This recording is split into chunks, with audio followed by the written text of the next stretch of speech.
Hello, everyone. Welcome and thanks very much for joining us. We're just going to wait another moment or two for some more folks to be let in from the waiting room, and then we'll get started with our session today.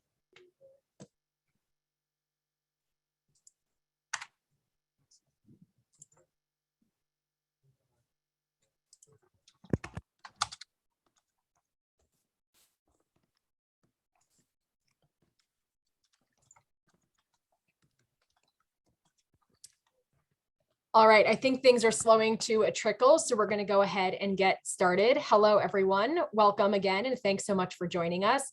My name is Samantha Levine, and I'm an Associate Director for the Coalition of Urban Serving Universities and the Office of Urban Initiatives at the Association of Public and Land-Grant Universities. On behalf of the Student Experience Project, I'm thrilled to be kicking off this webinar today on how universities can transform the student experience to drive student success and equity. I'm going to just briefly share some context and background about the Student Experience Project before jumping into the rest of the session. So we know that there are persistent equity gaps in higher education. Students of color, first-generation students, and low-income students are graduating at lower rates than their peers from groups that are traditionally more advantaged in higher education. And there are also systemic factors within higher education that impede success for these students. As institutions work to transform their cultures and policies to better support students and close equity gaps, one component of their student success toolkit can be attending to students' social psychological experiences at the university.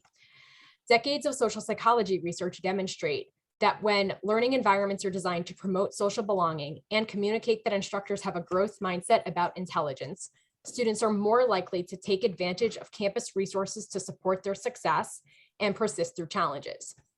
This is particularly important for students who are traditionally the least well-served in higher education, because they are looking for signals and cues from the institution, their professors, and their peers about whether they belong at the institution and are capable of succeeding. The Student Experience Project, or the SEP, is a collaborative network of university leaders, faculty, researchers, and national education organizations that have been leveraging the social psychology research to improve the experiences and outcomes of students from structurally disadvantaged groups to close and eliminate equity gaps.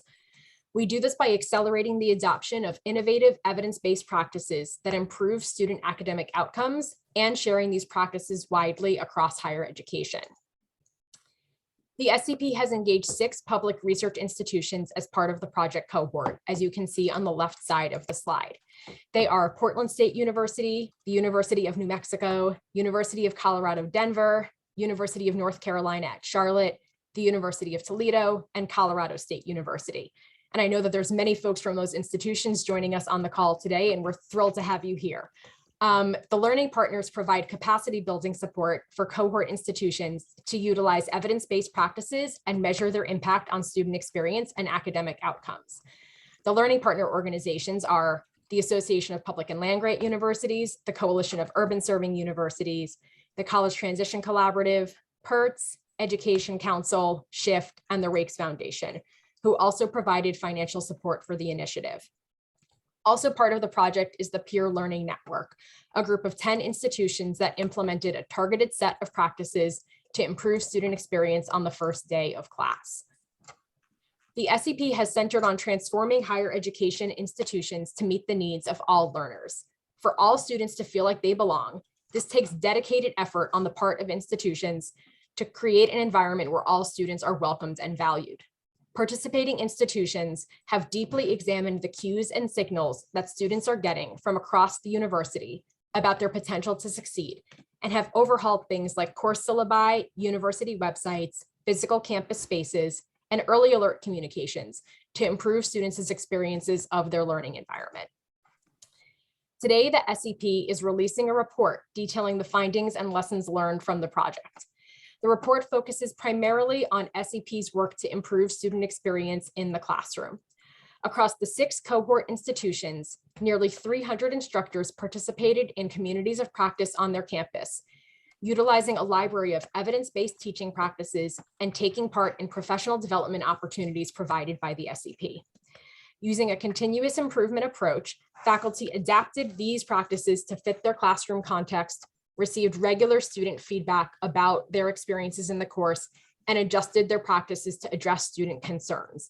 And that report is available at studentexperienceproject.org/report. And we're going to go ahead and put that link in the chat box right now so that everyone can access it. And now I am delighted to introduce Dr. Mary Murphy, who is going to share data from the SEP, demonstrating how these efforts improve students' experiences and academic outcomes. Dr. Murphy is the founder of Equity Accelerator and holds the appointment of Herman B. Wells Endowed Professor at Indiana University, Bloomington. She's also the co-founder of the College Transition Collaborative and a principal investigator on the Student Experience Project. You can use the Q&A box on Zoom during Dr. Murphy's presentation if you have any questions, since we won't have time at this particular juncture of the session to pause for questions. And so, Dr. Murphy, we know we're going to have you joining us in just a second, and I'm going to stop sharing my screen so that you can take over. Thanks for joining us, Dr. Murphy.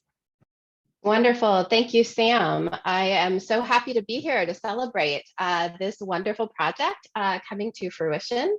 And so it's my pleasure to present some of the results that we have found over the last few years of working together.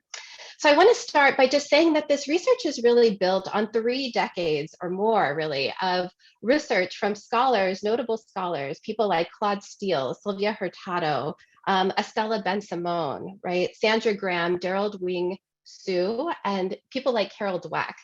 And all of these folks together, in different ways, their research has shown us that when learning environments are designed to benefit students' psychological experiences, their academic engagement is improved, their well-being is improved, and learning outcomes are more equitable. And so what this project really was built on was this understanding that when learning environments are designed to help students feel competent, to feel valued and respected by their professor and by their peers, to feel connected to others, and to feel supported in their learning, that they're not alone in pursuing their learning in the classroom, students are more likely to engage in behaviors that support that learning and their achievement, ultimately supporting college retention and degree attainment. So what the SEP did, as Sam mentioned, was really develop these professional tools for faculty to help them implement doable and customizable classroom practices to support students' experiences in ways that are authentic to their own teaching style. We did not sort of say, here's the right way to do it, here's the wrong way to do it, now do it this way. We knew that faculty need autonomy, right? And every faculty member has different ways of enacting practice in their classroom. And so we gave them tools and strategies, some models, some examples, and then they were able to participate also in webinars in which they were able to get feedback on their practices. And we focused these tools on 5 core components of student experience. And these core components were chosen for particular reasons. In historical analysis of our own campus partners' data, we found that these particular psychological concerns were at play at these schools. We also know that there's a big body of research that suggests that when these psychological needs are met for students, it has an impact of increasing equity and engagement and performance in the classroom. Those 5 pieces were perceived institutional growth mindset. My faculty member actually believes in my ability to learn, grow, and achieve. A sense of belonging in the classroom, a sense of identity safety, that I feel respected, trusted, and valued as a member in the classroom. A sense that I can actually trust this environment to treat me fairly in the classroom, and then also self-efficacy. So from faculty's perspective, it was very important that we engage in this continuous improvement cycle that Sam mentioned, and also measurement across time in students' experiences. That way faculty could actually understand how students were experiencing this class in the moment. And the data were disaggregated. As you can see, this is one example of that institutional growth mindset sort of piece. For every psychological feature of the classroom, faculty would get data, and it was disaggregated by identity group so that they could easily see, do I have a gender or a racial gap in whether my students perceive me as having a growth mindset for their abilities, or a gap between students who are high and low in financial stress. As faculty engaged in these practices over time, on the right, you can see that they would then re-measure student experience. And so they would go to the practice library, take a look at a practice they wanted to improve based on what their data had shown prior to that search. And then they would find the practice, engage in the practice, and re-measure student experience to get a sense of whether or not student experience increased over time in those dimensions.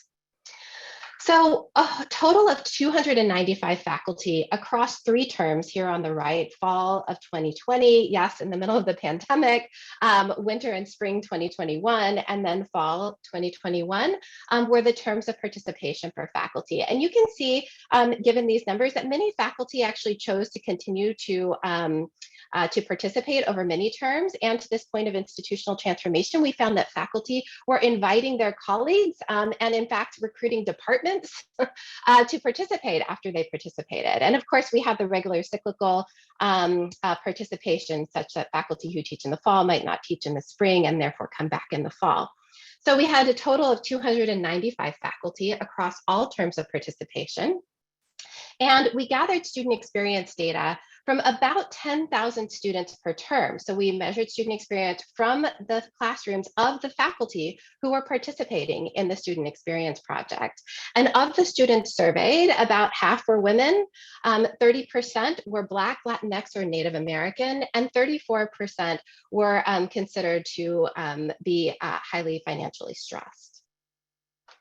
So what were the results? I think the big headline with this project is that really with the right resources and support through the practices library, through regular measurement, and through the supports the project provided, faculty could meaningfully improve student experience. So I'm showing you data from fall and spring 2021 because the spring, the last term is something that we are still gathering data from our 6 partner schools with.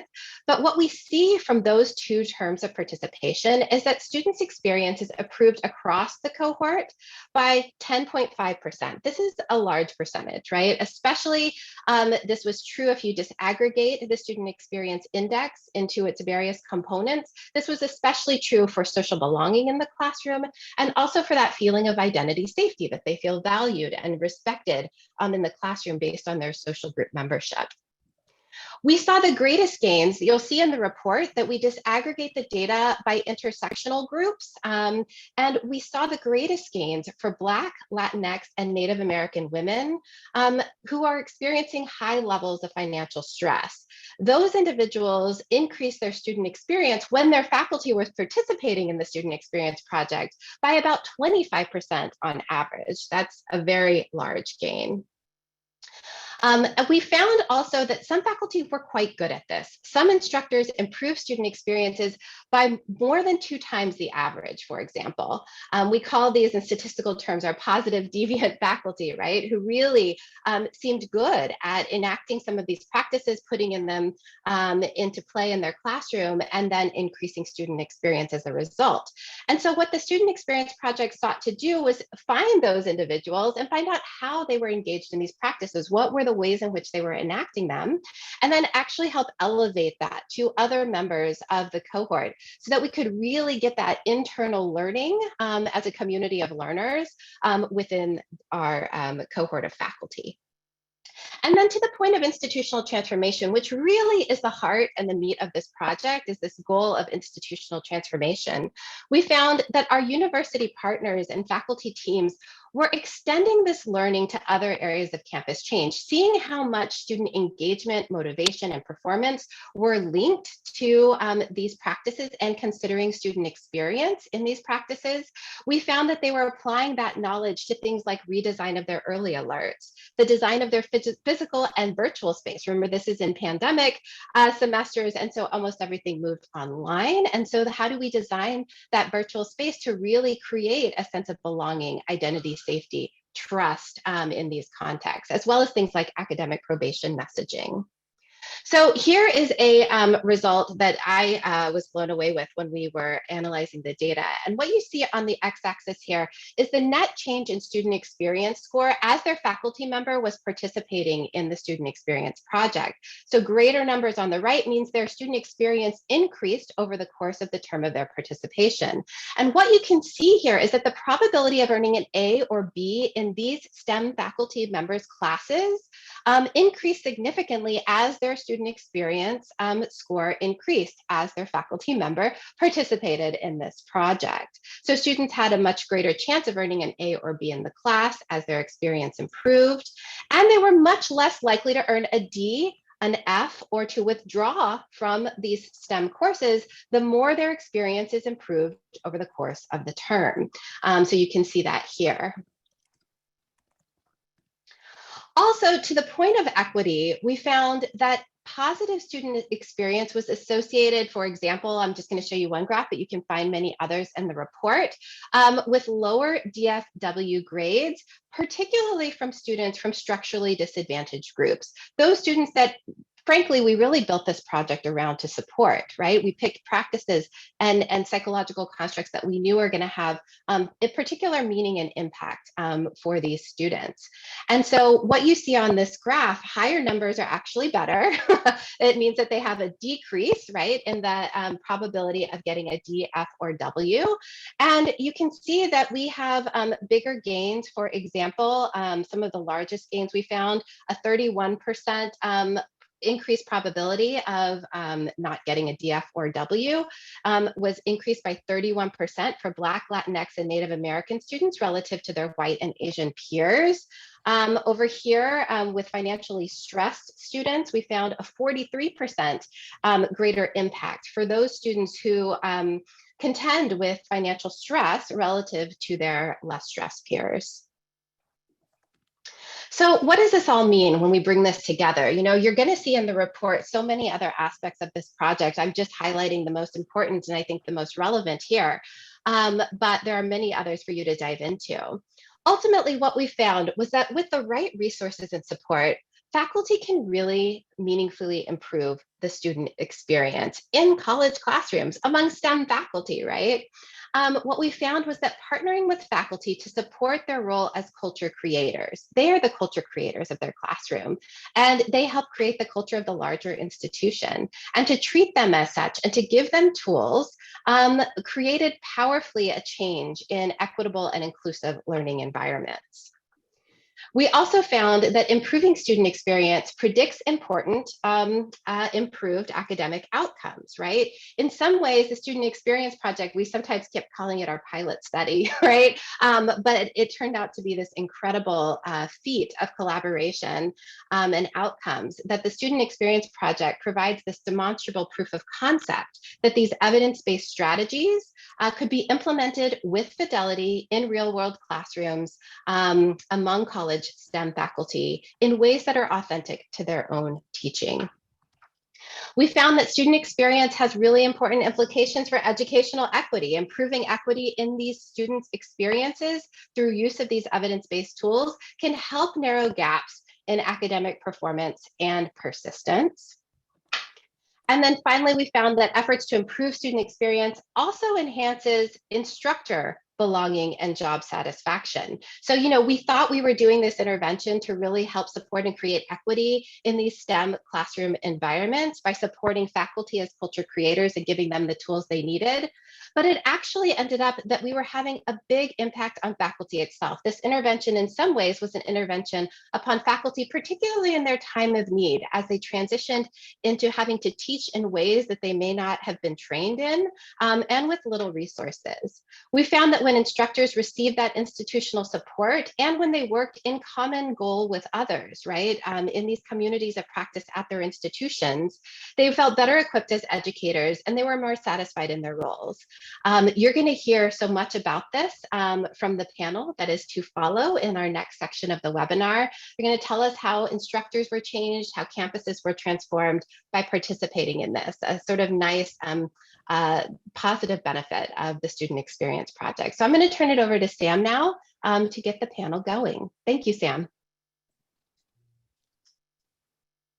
Great, and thank you, Dr. Murphy, for that great overview and taking us through some of the key results and findings. And so, we certainly encourage everybody to download the report and take a look at it later, really dive deep into that data. And we're going to put that link in the chat box one more time so that everyone has easy access to go ahead and download the report. And now I'm really excited to call on some of our partners from the SEP cohort institutions to share more about the impact of the Student Experience Project on their campus.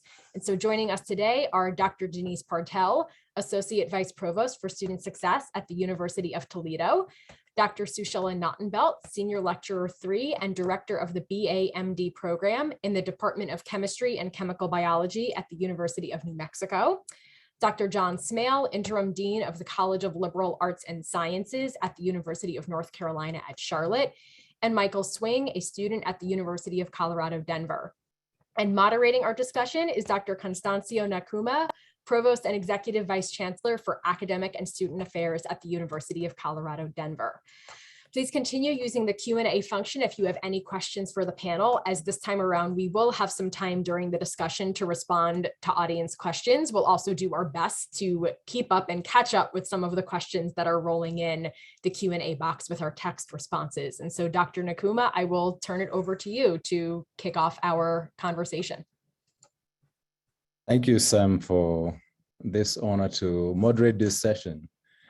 And thank you, Mary, for what is essentially a roadmap for all of us in public institutions to focus on the person, right? I think if I were to sum up the results of this study, it would be to say that when we focus on the person, there is good positive results from that.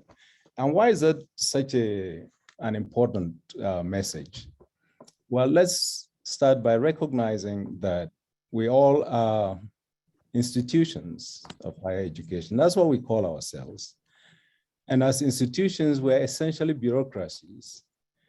And the reason for bureaucracies is that we want to produce some type of efficiency by focusing on process and automation of process, such that the individual as a person is minimized, right?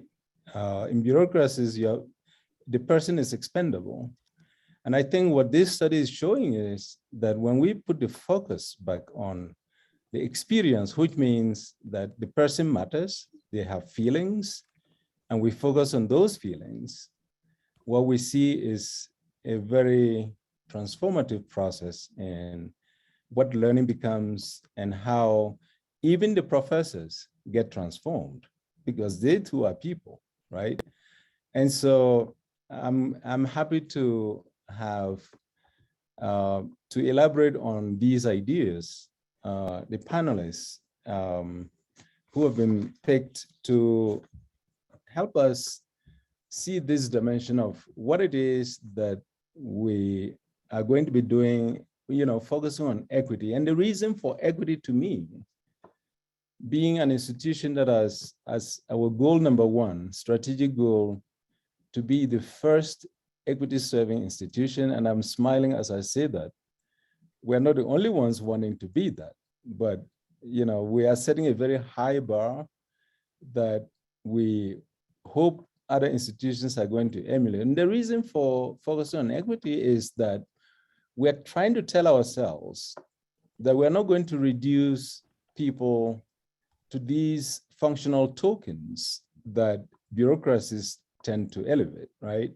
That we're going to try our best to know what the needs are of the people that we're working with, students and faculty and staff, and that we're going to make it intentional to know what the needs are and to try to respond to them. And so we're going to try to move away from this cookie cutter approach where, a degree means you have to commit 4 years to an entire program with all the opportunity costs that comes with that. And that we're going to offer programs which essentially are ways of saying that we have essentially the same thing for everybody, right? So this equalizing approach is something we think we need to move away from, to focus on the needs of individuals.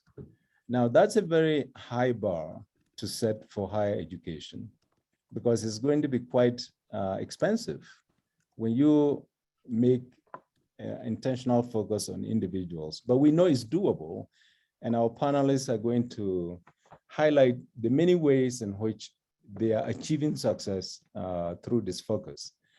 And so the process here, we will, for the first 30 minutes or so, I will ask a set of questions to our panelists, and I will point somebody out to start, and then others can chime in. Afterwards, we'll take some of the questions that come through the Q&A. So with that said, John, if it's okay for me to start with you, how has the focus on belonging, growth mindset, identity safety contributed to your institution's approach to equitable student success? Thank you, and welcome everybody. Thanks for joining. Yes, I want to address kind of at UNC Charlotte, we really try to take an institutional approach, and I'll give you a couple of examples. So one is, and you heard Dr. Murphy mention this, our early alerts. We have a very robust early alert enterprise. We all of our 1,000 and 2,000 level classes, faculty are required to submit early alerts. We get about 90% faculty reporting of these early alerts. So it's a pretty, but the messaging that goes to students, when we started engaging with the student experience project thinking, we sort of said, oh, we need to, this is an early indication to students about their progress. The whole idea of the early alert is it's designed as a course correction, but thinking about the growth mindset and the belonging and identity safety messaging, we took the opportunity of our participation in the SEP to take that messaging, take it out to a group of students as kind of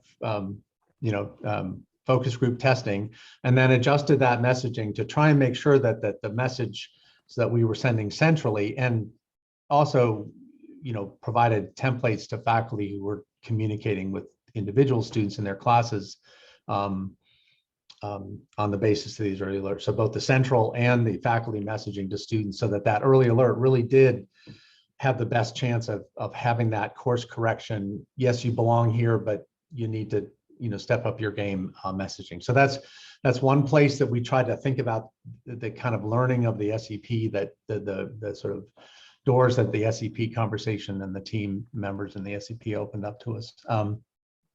The second example I'll give really quickly is after the first kind of semesters where we were trying this out and also dealing with the pandemic. When we got to the spring of 2021 and then into fall of 2021, we at Charlotte decided to really push for what we call whole course implementation.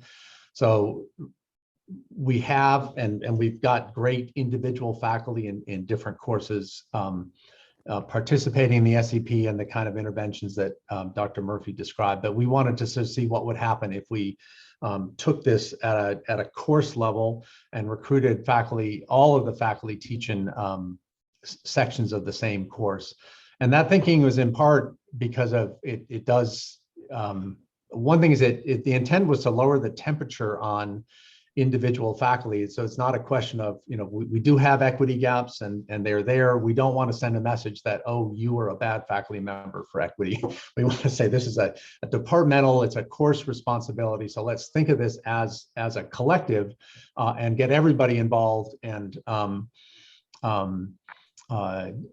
enterprise. And so we had just some of the bigger ones. We had all of our introductory biology class. We had a big chunks, about 3 or 4 courses in the introductory math sequence, the gateway math sequence that all students are taking, that was a major enterprise. And then another big group was a introductory engineering course. And just to share one example from that, to sort of about what that institutional and that course level approach allowed, is that the feedback on student experiences that in these cycles of surveys that Dr. Murphy described. One of the things they saw is they had a particular subgroup of students who were getting a lot of extra support. Those students were reporting greater senses of belonging, and the faculty team teaching the other sections looked at that data and realized that they really needed to push out some additional supports to the students who weren't initially signed up for this extra help. What that in turn did is that signaling the growth mindset and the belonging is students were more forthcoming in these intro engineering classes about their concerns and worries about math, their math capabilities. They were more willing to ask questions, get the kind of help, again, because that sense of belonging was, faculty were really emphasizing to the students that you belong in this class, and the students then in turn were more willing to get the kind of support they did. So again, thinking about what happens at the institutional level, and that last example has some potential to change curriculum in the engineering, because of what they've learned in this introductory engineering class. So that's, kind of trying to push forward beyond the individual instructors to the whole, what you described as the bureaucracy, provost. Thank you, John. Very good examples. We have a student among us, Mike. Michael, I'd like to hear your perspective, because most times we talk about and try to respond to and with students in mind, but we hardly include the students. And I'm glad that we have done that for this panel. So at any time, feel free to chime in, from your perspective, because that's going to be very informative for us. Not to put you on the spot, but I just want to highlight that, okay? Anybody else who has anything to add to, by way of example, just very quickly so we can move through and have other questions. If not, I can go to the next one. All right. So this one, Sushila, I think if you could get us started on, reflecting on this aspect of Dr. Murphy's presentation. So basically, what I gathered from the presentation is the data about how students' experience and outcomes have improved, right, based on the attention that they get. So how have you seen the SEP, have an impact on faculty and the way they approach their teaching? Thank you so much, Dr. Nakuma. So I'm speaking as a faculty member who used the SEP tools and measurement tool of Ascend in my classroom, but I also facilitated our UNM's community of practice. And so, from one of the most powerful things that the SEP gave us was a way to measure the student experience real time in our own classrooms. And as an instructor who used it, I can tell you how informative, how humbling, and how much of a call to action it was to see the equity gaps in your own classroom, despite your own best efforts to provide an inclusive environment, before I knew anything about the Student Experience Project. And for me, it really sheds light. It shed light for me and for many of the instructors that I've worked with on the gap between impact and intent. So, we have good intentions. We want our students to succeed, but often the message is not getting across to our students. So in combination with the tools, the SEP provides, in combination with the measurement, the SEP provides very easy to implement tools. Most of them are low lift. Some faculty take this and run with it and invest significant effort in them. But there are very small things, low cost in terms of time and effort, that faculty can do that can be used to improve this student experience. And then according to the model, we re-examine what the students are feeling with the survey. We see how it goes, we see how it's working, and we can adapt. The faculty also really appreciated the solid research base that the SEP was built on, and to see that the work that the faculty was doing in improving student experience actually had such a huge impact on student outcomes. So sort of increasing the average grades in the class and also decreasing the drop fail rate. That was very validating to faculty. And I think Dr. Nakuma, you put it really well in talking about the focus on the person, that several faculty had sort of, realized this in various ways, but this work was incredibly validating. We're not coddling our students, right? We are taking care of a really important part that is needed for their academic success. Thank you. Anybody who wants to chime in on that, please?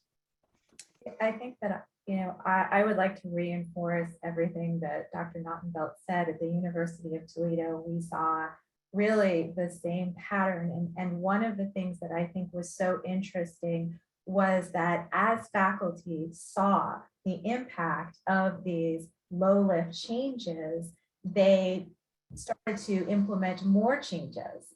And as they got that real-time feedback that was able to show them the impact it was having, not just in the quantitative data, but also in the qualitative responses that students were having to how they felt about what was going on in the classroom, that really enhanced faculty use and uptake of these evidence-based changes. And what we found on our campus is that by the end of the semester, the overwhelming majority, over 83% of all faculty who participated in this community of practice, said that they plan to implement these changes in all of their courses moving forward. And many of them said that their experiences with the Student Experience Project and with these changes helped them to both uncover and address ways that their teaching practices previously may have been inadvertently disadvantaging some students, right? So to reinforce what Dr. Naughton-Belt said about the difference between intent and impact. And almost all of our faculty said that they now have a better understanding of the student experience and they take a more growth mindset perspective in their courses and their work with students. And that kind of impact is really difficult to achieve in any sort of traditional faculty development approach. And I think speaks to the strength of the community of practice model that we designed here. Thank you. Just to quickly jump in, and Michael might want to comment on this, is another angle of that is that at least in some of our faculty shared the student experience data with their classes, and simply the fact of signaling to students that I'm trying to make a difference made a difference. And that, I think that's really important because it tells the student, even if everything's not going perfectly, at least the student feels like the instructor is working on it. And that's so that it's sort of, what do they call it? Breaking the fourth screen or whatever. So it's like, when students know, and Michael, you are the student among us. When students know that who I am matters to somebody in this institution, that's a very powerful message. Would that be a good way to paraphrase much of what we're talking about, from the student perspective, Michael? I think personally, when the faculty address student perspectives in that way, it kind of gives us a sense of efficacy, like we have a decision over our own learning as well. And like we're just as integral of a part in the classroom as, say, the instructor. And I think over the course of this project and having these changes be implemented, I was a student before these changes, so I've seen generally how it has evolved. I can say that in the classroom, having these surveys be put out that actually asked for our feedback that were different from the end of semester course evaluations, having it be centered on our experience and rather just how was the course in terms of how much you learned, but rather how is it treating you? How do you feel included? How do you feel kind of just edified by all of these policies that we're implementing? It really just made me feel more included and as part of the teaching team, even if I wasn't part of the teaching team at the time, even just as a student in general. Very well, very well. These are great insights for all of us, right? And this notion of community of practice, I think, we tend to talk of culture as this thing which brings people together to share something in common. And yet we all belong to so many different cultural groups. We could call them affinity groups or different communities of practice. Let's reflect a little bit more on that and see how, this student experience project was focused on the classroom experience. However, as the findings suggest, the experience is broader than just being in the classroom, for students and for instructors. And that, the tool and the approach is being adopted beyond the classroom. Just as a general free-for-all on the panel, what are some of the other areas that the SEP is inspiring you to look into and to adopt the process on? I think on our campus, it has engendered looking at all of the communications that we engage in with our students, not just within the classroom, not just early action or early alert communications, but taking a more sort of evidence-based critical eye to the messages that we communicate about our belief in students' capacities to be successful here, about their belonging in every message that we send to students. And I've also seen a subtle shift in institutional dialogue. We are now talking about belonging more. It has made its way into conversations about our new strategic plan. We are calling out in more explicit ways when we find that we are taking a fixed mindset about student capacities and things like institutional policies for grade forgiveness, for example, or GPA calculation for honors. And so I see in very subtle ways, the ways in which this project in the last 3 years and all of the people that it has touched has helped us to look differently at the work that we do in every division across the university. Yes, well said, Denise, and I can just echo that. I think, for me, it feels like it has changed the lens through which faculty and administrators view our jobs. And once you change the lens and you sort of look at it through the student perspective, how is the student experiencing every part of the university?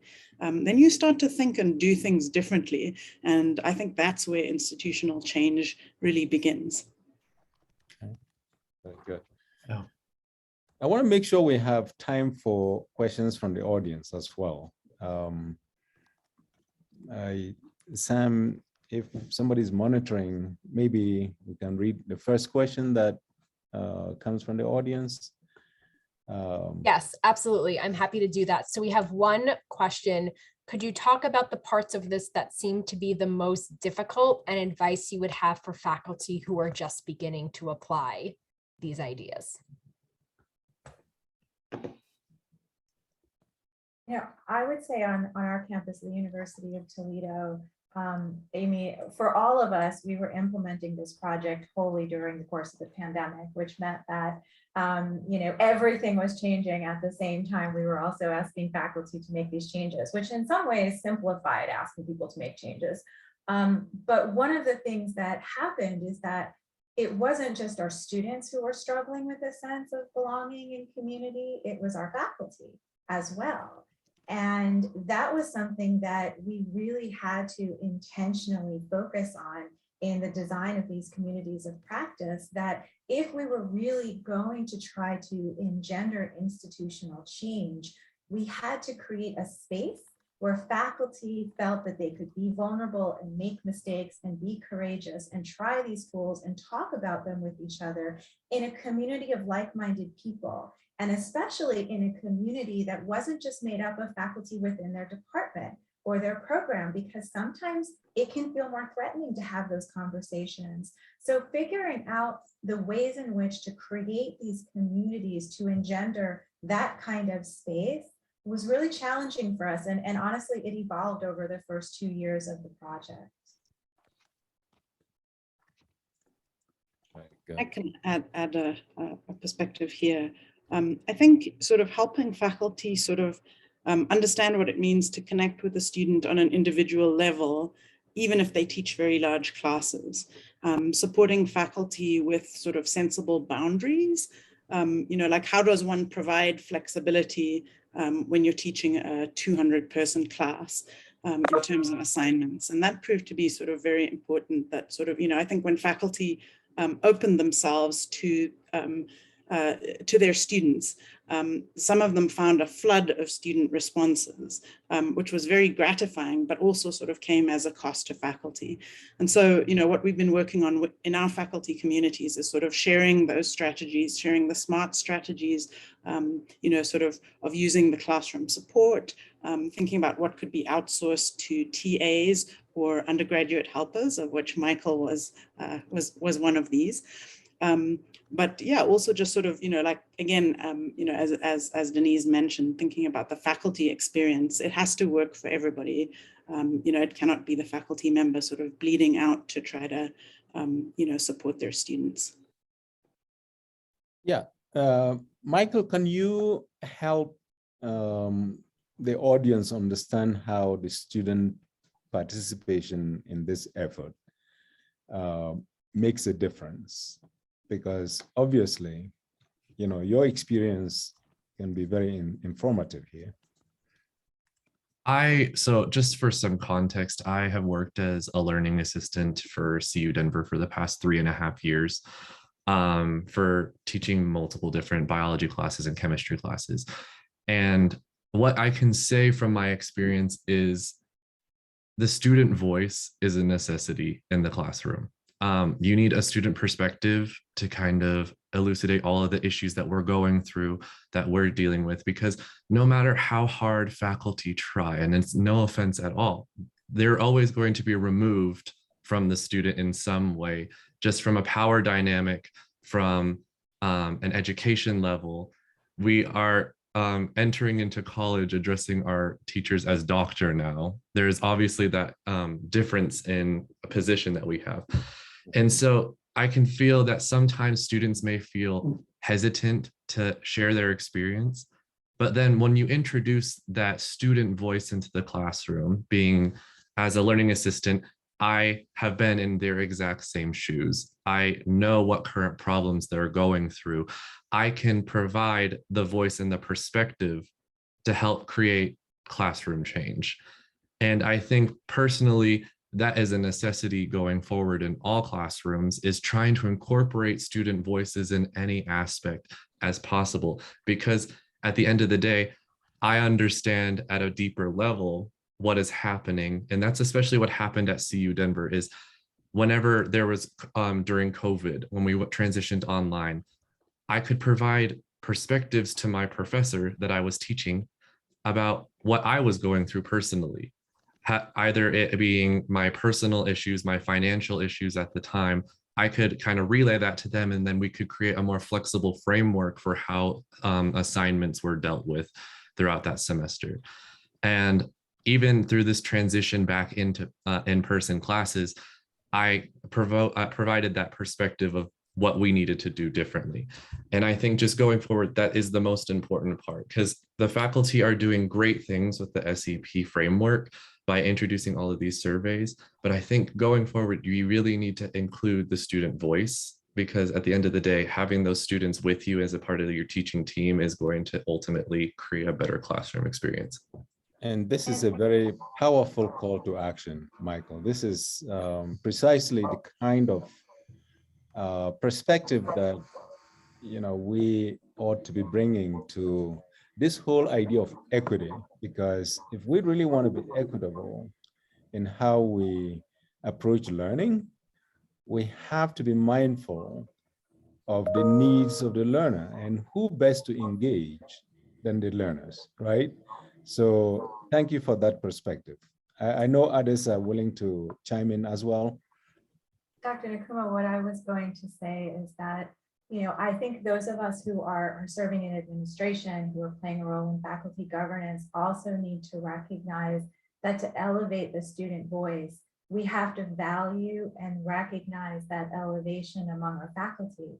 So if faculty are doing this work, if they are asking these questions, if they are listening to students, and if they are making changes in their courses, we need to value that. And we need to value that in the structures and the policies and the systems that we have in place that create value in faculty work, and the hierarchy of value that sometimes de-incentivizes the very things that Michael is talking about here. I couldn't agree with you more. And the administrators listening are taking note, including myself, right? John, you are taking note, aren't you? I am. I am. Okay. Any more questions from the audience? Sam? Yes, sorry, I am doing my best to keep up with the chat here. And so one question we have, maybe more so for John and Denise, but others can feel free to chime in as well. Have any programs institutionalized the midterm surveys across all instructors and departments? I'm very curious about how this can scale beyond faculty just involved in the research or sort of in the core project. Midterm surveys, you mean the Ascend? Yes. I'm sorry. Trying to think of. I mean, again, in the whole course implementations that I described, it all of the faculty teaching, they coordinated on when the surveys were going out so that they were timed. And again, in the engineering example, which may be one of the strongest ones, they really thought about the timing of the surveys with respect to other assignments that were going out to classes. So they were kind of able to get a kind of read on the student experience from that survey and with respect to the assignments that all the students had just completed. And so that kind of sense of, so that was being done, but that was being done across multiple sections with multiple instructors. Yeah, I'll stop there. I think that's, I hope that answered the question, but. I can maybe add just a short piece. So, you know, we recognize that sort of basically getting the whole university to survey, you know, all of its students, you know, 5 times a semester was not realistic. So at UNM, we're piloting a program where we take a couple of the questions from the student experience survey and include them in the standard end of course surveys. And we're thinking that that might be something that is a sort of a good start to getting faculty, something that's manageable and something that's a good start to getting faculty to think more about how students are experiencing their classes. So more to come on that one.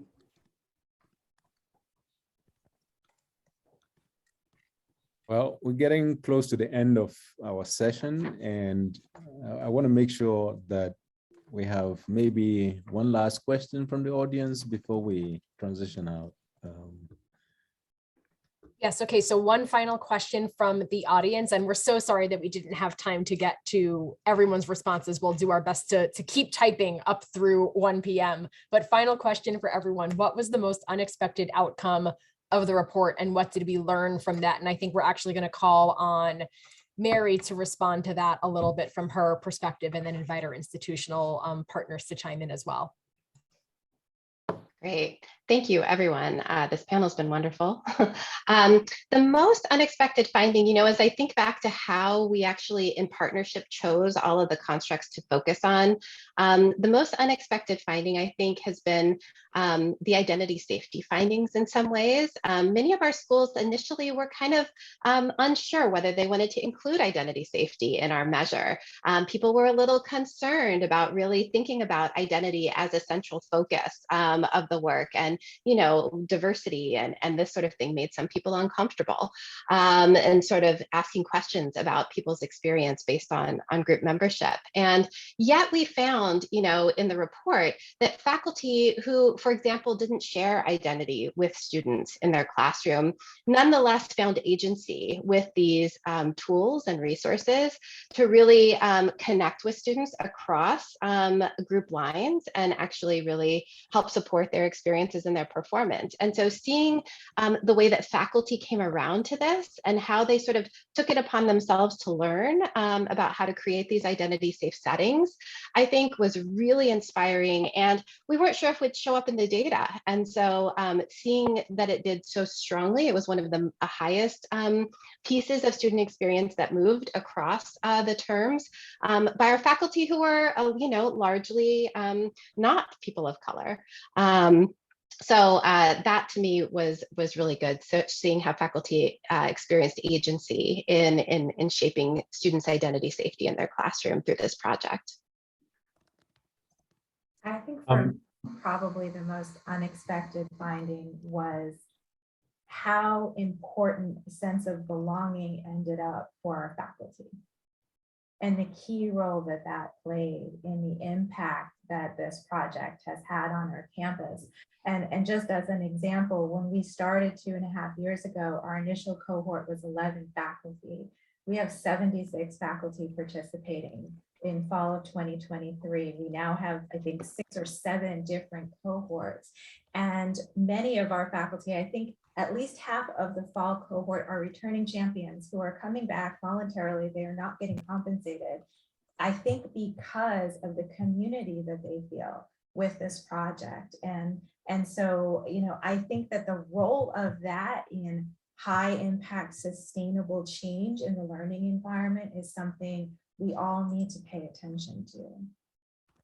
I just want to, at the risk of sounding a little cynical, it worked. This actually really worked for a very low lift at the front end, at, you know, couple hours workshop with the same faculty compared to their previous teaching of the same course.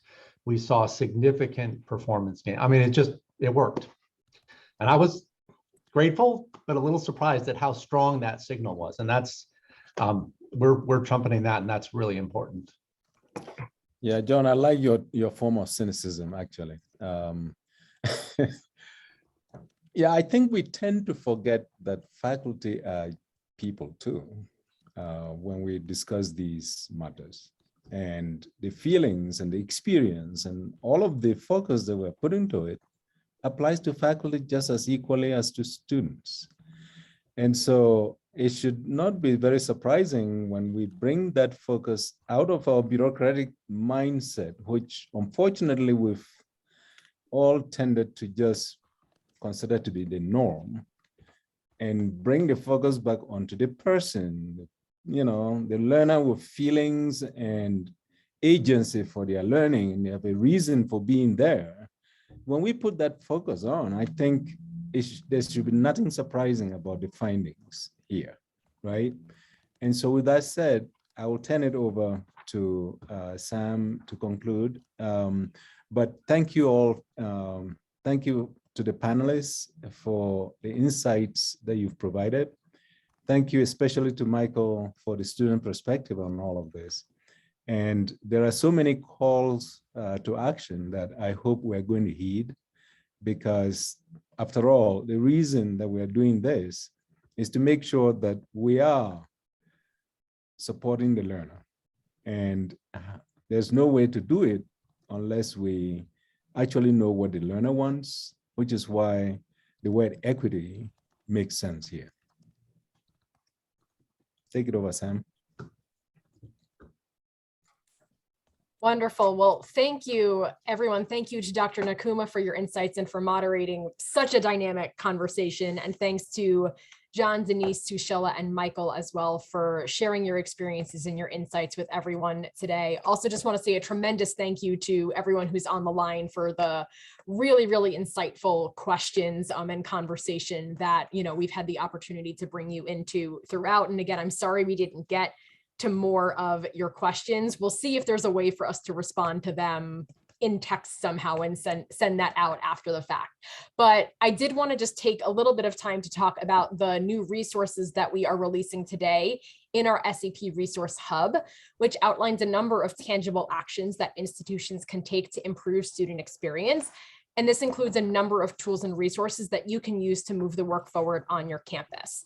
And the hub is divided into 4 different sections. So in equitable academic and social supports are a number of resources around revising early alert and academic probation notifications. And in there, you will actually see the same emails that John's team at UNC Charlotte actually use to revise their email templates. And you can use that as a starting point if you're looking to do that as well. The inclusive department and campus climate section highlights how some of the SCP campuses altered physical spaces on campus to make students from diverse backgrounds feel recognized and supported. In student-centered institutional structures and policies are resources for those looking to make structural changes at the institution to support student experience. And here you'll find some of the information about the Inclusive Excellence intern experience and work that Michael has been doing at CU Denver. And finally, in supportive instructor and course interactions, there's a wide variety of resources that have been central to SEP's efforts in the classroom. And so I know I'm running over time, but I'm going to try to talk very quickly and give everyone a super fast overview of those resources. So first, there's a number of resources from the SEP Classroom Practices Library with over a dozen step-by-step guides to help instructors use the SEP practices in their own classroom. Another key resource, which you heard our panelists talk about and Dr. Murphy talk about, is Ascend, which is the tool developed through the SEP to help instructors and administrators understand how students are experiencing their learning environment. And the Classroom Practices Library has a lot of different practices in there to use, but that doesn't mean that faculty need to use all of them in order to improve students' experiences. And so based on what we know from research and from our work in the SEP, there are small changes that instructors can make that make a big impact on students. And so we developed the First Day Toolkit to help instructors create a growth mindset culture and foster a sense of belonging for students on the first day of class. And so in this toolkit is a syllabus revision module, and that has videos, example syllabi, and reflection activities to help instructors revise their syllabi in a way that supports students' equity, belonging, and growth. And then finally, we have the Community of Practice Handbook, which is a step-by-step guide for bringing faculty together to improve student experience. We talked a lot, throughout the panel conversation about the importance of community and support for faculty. And so this handbook outlines key steps and considerations for the design, launch, and sustaining of a successful community of practice based on the experiences of our SEP institutions. And so thanks again very much for everyone who joined us today. And I know we're running over time, and I appreciate that so many folks have stayed on the line to get access to these resources. We hope that you use them and you share them widely, and please share the report widely as well. If you'd like to stay in touch and learn about future opportunities to get involved with this work, we're putting a Google form in the chat box. Please go ahead and fill that out so that we have your contact information and we can get in touch down the line. If you have any questions about the SEP resources or today's session, you can reach out to me. My email is up on the slide, but I'm also putting it in the chat box now. And then finally, I think we said a couple of times in the chat, but we will be sending the recording to everyone who registered for the webinar. So you'll be receiving that in your inbox in a few days. And just want to say one more time, thank you to everyone for joining us today. Thank you to Dr. Murphy, Dr. Nakuma, and all of our panelists for their time and for sharing their insights as well. And we hope everyone has a wonderful rest of the day. Thank you. Thank you all.